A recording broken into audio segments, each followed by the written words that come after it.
Viva capoeira! Viva! Capoeira! Viva! Capoeira! Viva! I'm a dancer, and I'm a traveler. And wherever I go, I experience the world one dance at a time. I'm Mickela Mallozzi, and this is Bare Feet in NYC. Bare Feet is supported in part by Bloomberg Connects gives you a way to experience the arts from your mobile phone. You can explore hundreds of cultural organizations from around the world, anytime, anywhere. Learn more at bloombergconnects.org or wherever you find your apps. New York City is the leading port of entry for Brazilians coming into the United States. Starting in the 1960s, Brazilians began making New York their home, and many of them moved in the 1980s after an economic crisis in South America. Like many immigrants here in the U.S., Brazilians brought their customs and traditions along with them on their journey here. On this Bare Feet at NYC adventure, I find the iconic and underground dances and music that Brazilian Americans are known for and have integrated here in New York City.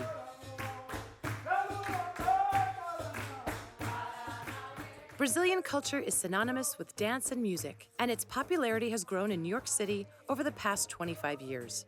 My first stop is to the West Side Y on West 63rd Street and Broadway to meet with Mestre Caxias, one of the first capoeira masters who helped bring the art form to New York, the U.S., and to the rest of the world.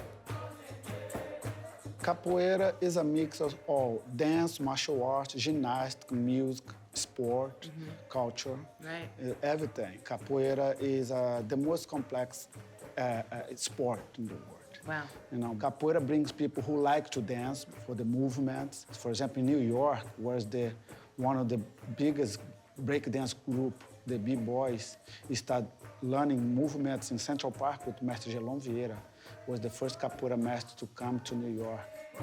Capoeira is a martial art form that was developed in Brazil by slaves starting in the 16th century. It was practiced in secret as a means of protection and to preserve the West African rhythms and dances. Considered deadly, practicing capoeira was outlawed in the late 19th century. Over the years, it evolved into a more playful sport, then becoming legalized by 1940. I started to teach this class in Broadway, and the class was on the second floor, and then I used to take all the students before the class started, go downstairs on the sidewalk, playing berimbau and do capoeira in the sidewalk, so a lot of people stopped to watch, and then, what is this? Oh, this is capoeira, the class upstairs. Yeah, Good right marketing. Now. That so, was you know, the genius. class was amazing. A lot of people come and try.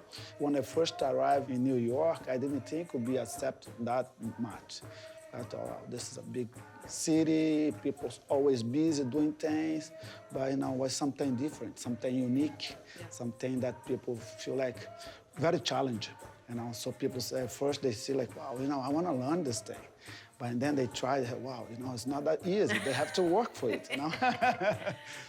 So now I see in New York like over 20 teachers just in Manhattan. Yes, and teachers at various locations. I see like people that I give a hand also to stand up and start teaching their own classes, and I feel like very happy.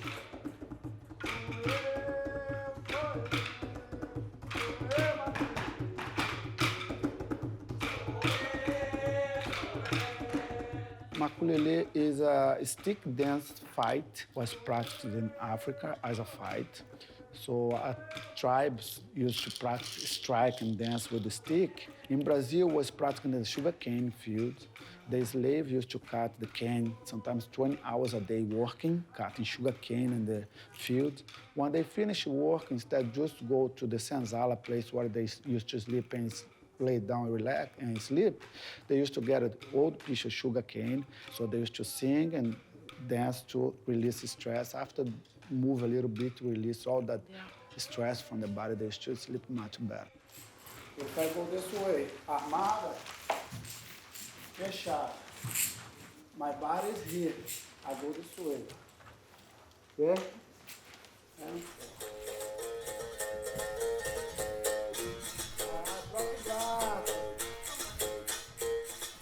a berimbau is a handmade instrument. It's made of a piece of wood. We cut this wood in the jungle green, and then we remove the skin, we put to dry. After dry, we put varnish to preserve it. And then we get a piece of string we call arame. we remove this from a car tire, and then we do a little ring at the edge to put a cord. You put your legs here in the middle to bend it, to arch, pull, yes, and then you hold. Has to be tight. So growing up in Rio de Janeiro, you would make these? Yes. Yeah. Yes. All the capoeira teacher know how to make their own instrument. So we hold the stick. We hold as you hold a pencil or chopsticks. Chopsticks. And then you do not touch the finger in the string. Okay, you have to leave this part free, and then you start playing.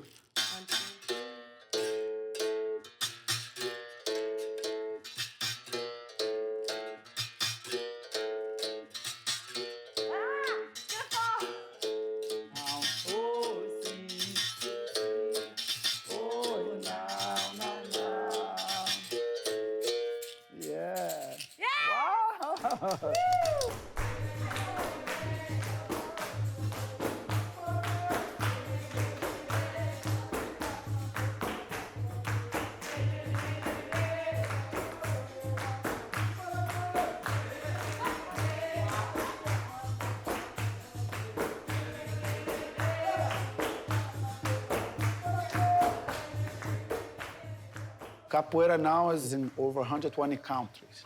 There's capoeiristas teaching in Bahrain, in Dubai, in Qatar, in Oman, in India, all over the world there's capoeira. Capoeira is expose people to the different culture, and capoeira is activity that you can't do by yourself. You need a community. So capoeira brings the community together.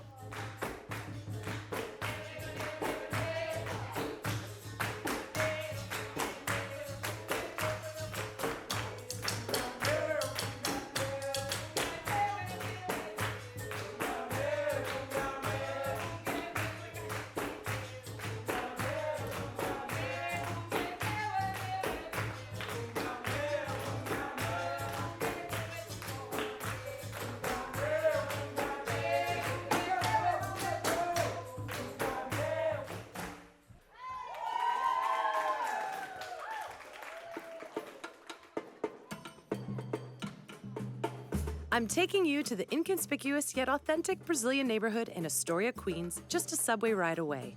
I meet with Kenya Ribeiro, Brazilian dancer, instructor, and choreographer from Rio de Janeiro, to take me on a culinary journey in Astoria's Little Brazil. We start at Rio Market on 36th Avenue and 33rd Street, where Kenya happily transports us both back to Brazil. So Kenya, where are we right now? What is this? This is called Rio Supermarket. Rio. And it's Rio. Like yeah. Rio? Like Rio, Ah, yeah. right, because R is like an H it's sound. an H sound. Rio. I'm gonna show you some traditional things. Okay. This is called cocada, and it's basically like, sugar and coconut.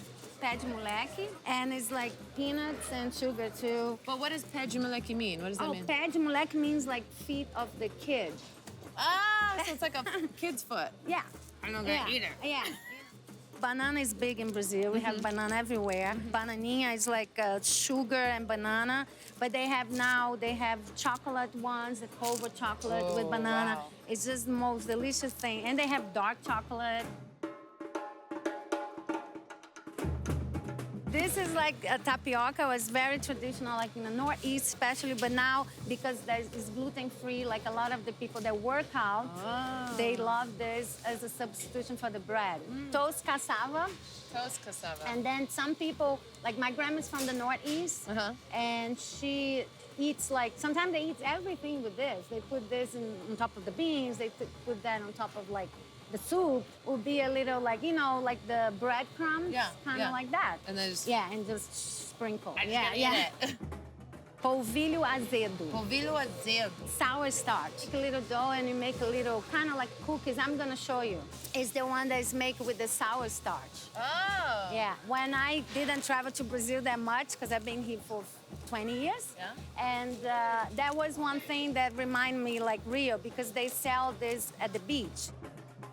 Here's the soda called Guaraná. And here's all the meat that we use in a churrasco. Churrasco. Yeah, that's good. Churrasco. That's where you say stop, go. right? Yes, It's Brazilian barbecue. Yeah. Cheese on a stick. Yeah, cheese on the exactly. That's what I like. Yeah, because like in the Northeast, this cheese is very, traditional too. And then you do with the carne seca, with the dry meat. That is a traditional dish from the Northeast that's like that.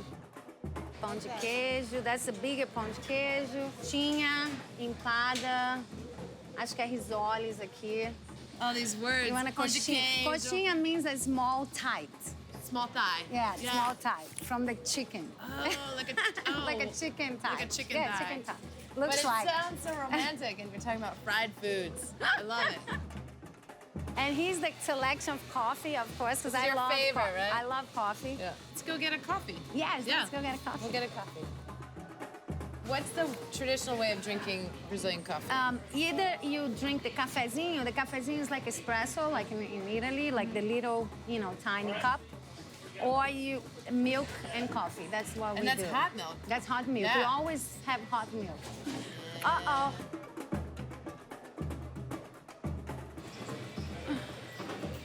What do you think? Pão de queijo. You Tem are que the dar love pra of my ela também. life Tem que now. dar pra ela também. After a few Brazilian snacks whet my appetite, we head to Copacabana, a Brazilian buffet named after the world most famous strip of beach that runs along the southern zone of Rio de Janeiro. Copacabana is just 2 blocks away from Rio Market in Astoria, and it offers churrasco, the famous Brazilian meat on the spit, along with other traditional dishes. This is the churrasco that we keep talking about. Churrasco, right? And they have different kinds of meat. And in the traditional one, we do with charcoals. But this is the electric churrasqueira. Churrasqueira. All right, so I got my tray. They're in the front, Oh, yeah. I'm sorry. Because usually it goes this way. Oh, it goes this Yeah. way. Oh, well, then let's go the right way. This one is the famous brigadeiro. It's the famous sweet. It's a chocolate and condensed milk. This one they call the eye of the mother-in-law. Because she's always watching. Yes. Is that- Which one? Black Black beans. beans. Yeah, Okay, yeah. I want to be as authentic as possible. This is a traditional food from Minas. This is like pork, beans, and farofa, that cassava flour, so it gets everything you nice mixed. and full. Yeah, it's traditional to eat the feijão, the beans with the banana as well. Usually you put like on top of the beans. Oh, yeah. And then the best part, my friends, is the meat. Oh, my gosh. You like bread? Yeah. Oh. Wow.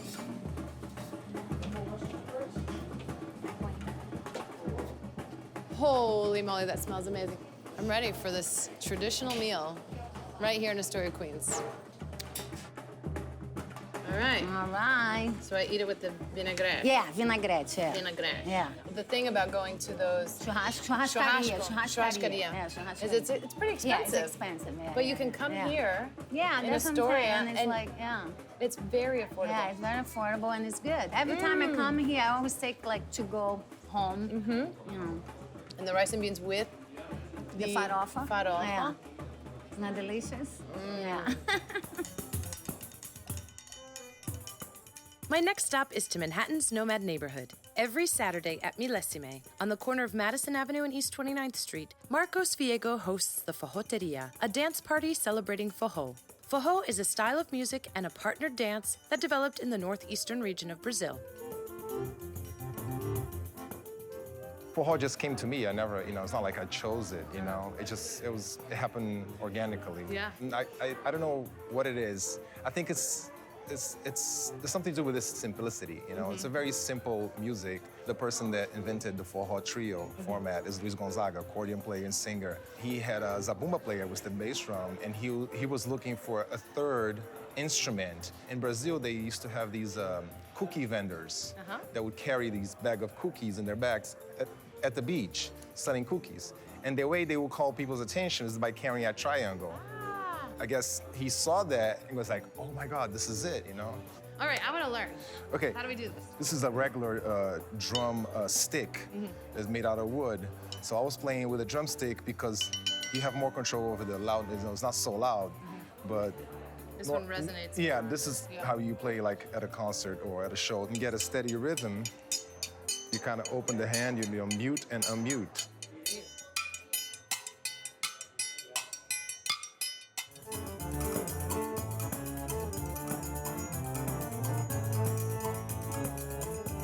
Forró, much like most styles of music, is also a dance. Tabata Di Francesco and Wilson Enriquez, both proud Brazilians and professional dancers here in New York, give me a refresher course on Forró with an introduction to some new moves. Everything is party. We party a lot. Brazilians, they like to party. Yeah, go to Brazil, you see how it is. And you want to bring a little bit that here, you know. It's and when you go in some Brazilian places, you're feeling home. You feel so, oh my God, but it's because the dance. I've done Forró before, but there was something about the rhythm. There was something about the way people were dancing was very joyous. Yeah. It was different from salsa. You know what? Nowadays it has changed a little bit. Back in the days, it was very basic of 1, 2, 1, 2. Nowadays with sertanejo, which is a new era of forró, it comes with the turns and like it's up to you. As soon as you know the basic, you just play around. Most people come to me when we dance, they're just like, thanks for my therapy. You know, like, while you're dancing, you just go away. You know, like, and that's the fun part about it. Oh, you can put so many styles in the forró. Our forró is more like the mix of salsa, tango, and let's say the original forró from like on the roots. Because it's basic of like, before they used to move a lot, the whole body, you know? Nowadays it's a little more quiet, but at the same time, like you move the body and you turn in the way that, it's a different way of salsa, but like same time, it's the same thing. Yeah. You know?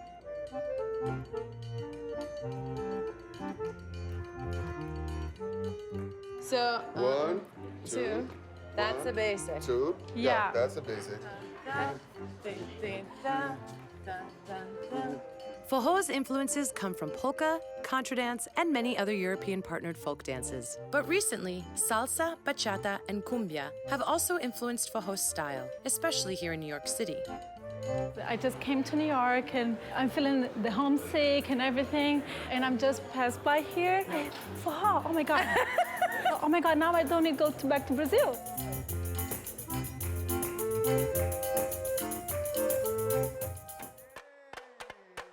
My next stop is to Public School 203 in Brooklyn to drop in on an elementary school assembly featuring master drummer Dende and his group Ologunde. Today, he is teaching these elementary students the basics of Afro-Brazilian drumming and dance.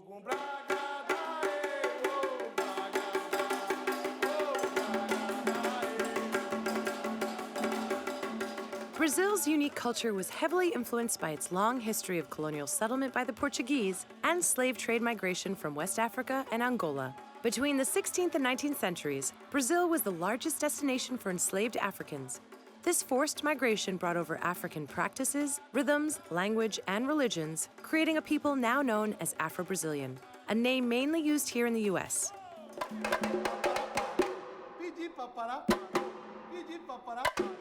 In Brazil, we have so many different kinds of sambas. Right.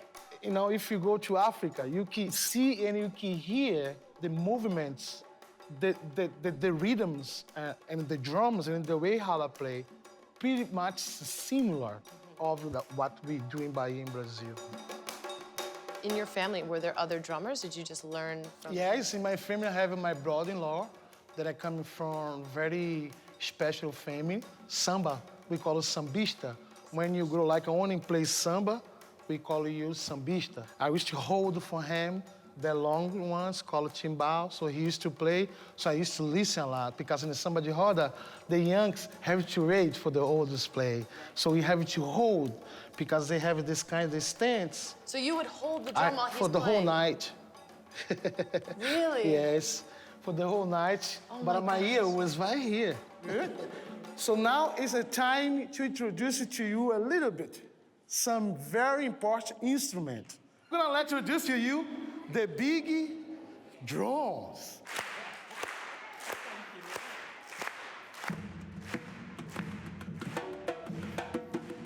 Candomblé is a religion which evolved in Brazil during the time of slavery in Bahia. The West African priests were able to secretly practice their beliefs brought from their homeland, including mythology and language.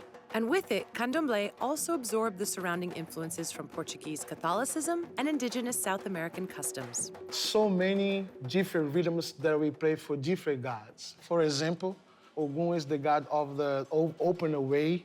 You know, he has a big saw like this one. It's my god.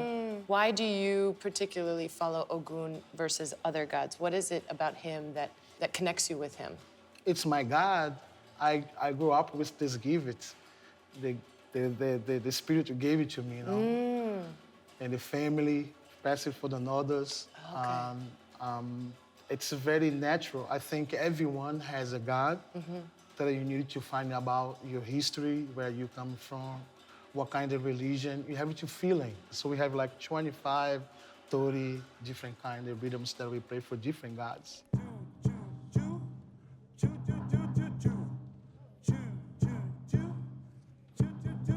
It's called the samba reggae. Ja, ja, ja, ja, ja, ja, ja, ja.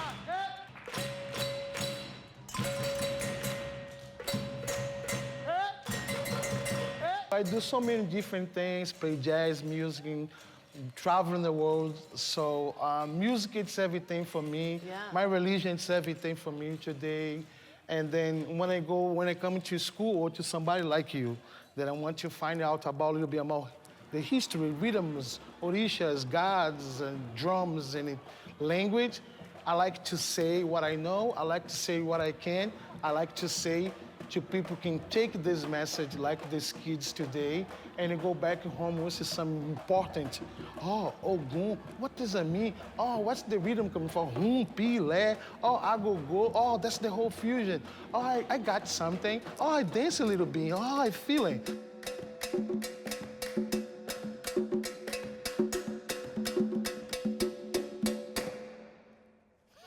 Yes. Kenya, my guide from Little Brazil, is the director of a company called Samba Samba Samba, which offers, well, samba dance classes throughout the city. Samba is a music and dance style that is recognized as a symbol of Brazil's culture. Its Afro-Brazilian roots evolved in the city of Rio de Janeiro in the late 19th and early 20th centuries, becoming the musical expression most associated with Rio's urban communities. I started dancing when I was 6 years old, so I started dancing ballet. But I graduated in ballet when I was 20 years old. I was like, I think that's it for me in ballet, because I never succeeded because of my body. Right. And then I started traveling all over Brazil, and then I discovered like amazing folkloric dance, because my family is from the northeast of Brazil, where it's very raw dances and ordinary dance, and I always loved that.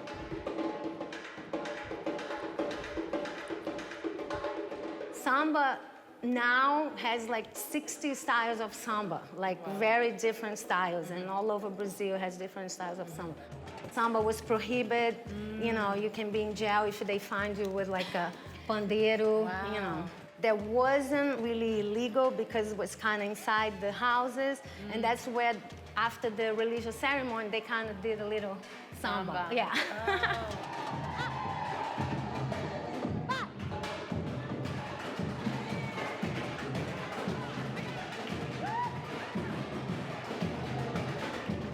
I love what I do, and this is like the joy for me. It's like, you know, leave everything out of the door, outside, and just dance and feel the drums, really. Don't worry about anything. Feel the drums and try to execute the movements, but with the drums out. Because for me, it's not like you have to do the movement right and really follow the way I do it. No, it's like I want that, exactly that feeling, that like feel like you're in Brazil without taking a plane. You know, that kind of thing.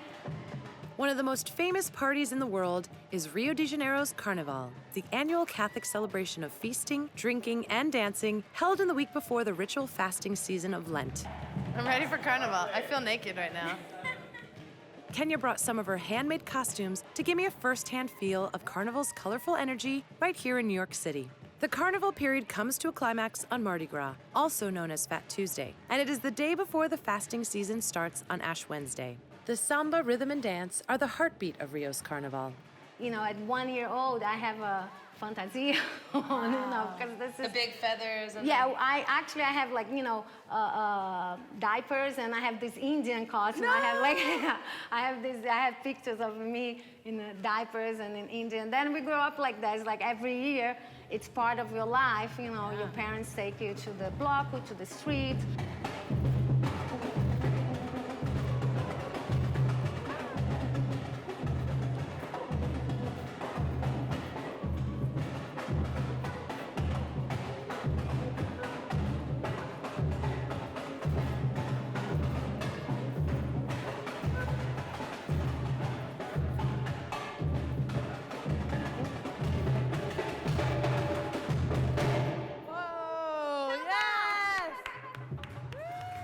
Dance and music are part of the everyday lives for Brazilians, and that's no exception for Brazilian Americans living here in New York. From public schools to gyms to nightclubs, the Brazilian rhythms can be heard throughout the boroughs of this city. The preservation of one's music and dance becomes part of the identity of each group of people I meet. And this couldn't be truer for our South American neighbors from Brazil.